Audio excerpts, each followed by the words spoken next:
Hello everyone. आज हम episode number 37 करते हैं the Hindu daily English vocab show का। तो इसमें हम सिनोनिम्स और एंटोनिम्स भी साथ साथ बताते जाएंगे और वर्ड्स को कैसे सेंटेंस में यूज करें और उसकी मीनिंग क्या होगी हिंदी में वो भी बताएंगे। ध्यान से सुने और समझे। The Hindu vocabulary. फर्स्ट हमारा आज का वर्ड है प्रिवलेंट। प्रिवलेंट एडजेक्टिव होता है, प्रचलित हिंदी मीनिंग। प्रचलित यानी कि जो आजकल जो चीज़ चली हुई है, जो ट्रेंड में है जो चीज़, उसको प्रिवलेंट बोलते हैं। इंग्लिश में इसकी मीनिंग होती है वाइड स्प्रेड, जो ज़्यादा फैला हुआ है। सिनोनिम्स इसका प्रिवेलिंग या फिर फ्रिक्वेंट। एंटोनिम्स इसका अनकॉमन। और एग्जाम्पल क्या यूज होगा? The ill practices are more prevalent in society today. जो इल प्रैक्टिसेस हैं, जो कुप्रथाएं हमारे समाज में, वो आजकल बहुत ज़्यादा प्रचलित हैं या चलन में हैं। नंबर 2,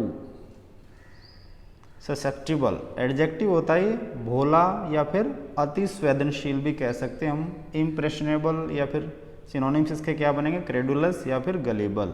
एंटोनिम्स इसका ससेप्टिबल। और एग्जाम्पल यूज होगा they only do it to tease him. Tease मतलब चिढ़ाना। As he is too susceptible. वह केवल उसे छेड़ने के लिए करता है क्योंकि वह बहुत अति संवेदनशील है। भोला मतलब अति संवेदनशील भी कह सकते हैं इसे हम। नंबर 3 देख लेते हैं, एक्जोर्बिटेंट एडजेक्टिव होता है एक्जोर्बिटेंट, हद से ज़्यादा या फिर अति जिसको कहते हैं। एक्सटोर्शनेट इंग्लिश मीनिंग इसकी। सिनोनिम्स इसका एक्सेसिव या फिर स्काई हाई। और रीजनेबल एंटोनिम्स होगा इसका। एग्जाम्पल में यूज होगा some hotel charge exorbitant rate for phone calls. कुछ होटल जो हैं वो फोन कॉल्स के लिए अत्यधिक दरों का शुल्क लेते हैं या ज़्यादा महंगे लगाते हैं। नंबर 4 देख लेते हैं, बेलिटल छोटा करना। वर्ब होता है ये डिस्परेज या फिर सिनोनिम्स क्या बनेंगे इसके? Denigrate, run down. एंटोनिम्स इसका प्रेज होगा। She belittle my riding and driving skill. तो बेलिटल मतलब ज़्यादा विश्वास ना करना, कम करके आंकना। तो वो मेरे ड्राइविंग स्किल्स को जो है और राइडिंग स्किल्स को कम करके आंकती थी। नंबर 5 देखते हैं, अनर्थ। वर्ब है अनर्थ, पता लगाना या फिर एक्सक्वेट। और सिनोनिम्स इसका एक्ज्यूम और डिसइंटर। और एंटोनिम्स इसका बरी। एग्जाम्पल में यूज होगा वर्कमैन अनर्थ एन एंशिएंट आर्टिलरी शेल। जो वर्कमैन हैं उन्होंने एक प्राचीन तोपखाने के खोल का खुलासा किया या पता लगाया या फिर सामने लेके आए।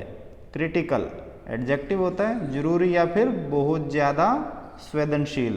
क्रूशियल इंग्लिश मीनिंग इसकी। सिनोनिम्स इसका वाइटल या फिर इसेंशियल। एंटोनिम्स इसका अनइम्पोर्टेंट होगा। और एग्जाम्पल में यूज होगा temperature is a critical factor in fruit storage. जो टेम्परेचर होता है वो एक अति जरूरी अति महत्वपूर्ण फैक्टर है किसमें? फ्रूट स्टोरेज में, फलों के भंडारण में। Number 7, contempt. नाउन है कंटेम्प्ट, निंदा या फिर स्कॉर्न। सिनोनिम्स इसका डिसरिगार्ड या फिर डिसरिस्पेक्ट। एंटोनिम्स इसका रिस्पेक्ट होगा। एग्जाम्पल में कैसे यूज होगा contempt? She treated everyone with much contempt. वो हर किसी को जो है ना इस प्रकार से ट्रीट करती है, एक अवमानना के तरीके से। निंदा या अवमानना होता contempt. Number 8, institute. Verb institute आरंभ करना या फिर इंस्टॉल। सिनोनिम्स इसका इंस्टेट या फिर इंडक्ट। एंटोनिम्स इसका डिसमिस। और एग्जाम्पल में कैसे यूज होगा institute? His son were instituted to the priesthood. उनके पुत्रों को पुरोहिती में लगाया गया, पुरोहितगिरी में लगाया गया, प्रीस्टहुड। नंबर 9 देख लेते हैं, मिसलीड। वर्ब होता है मिसलीड, बहकाना या फिर डिसीव, धोखा देना। सिनोनिम्स डिल्यूड या फिर लाइड टू।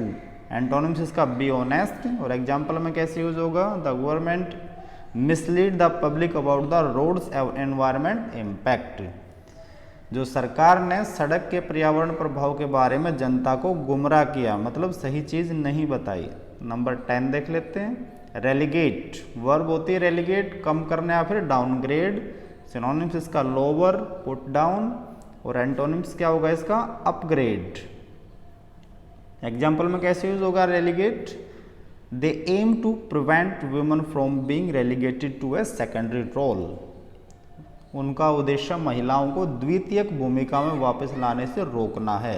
यानी कि जो सेकेंडरी फैक्टर पहले माना जाता था फीमेल्स को, लेकिन अब नहीं है, ये 21st सेंचुरी है। तो ये था हमारा एपिसोड नंबर 37। मिलते हैं 38 के साथ। Thanks for watching, have a good day.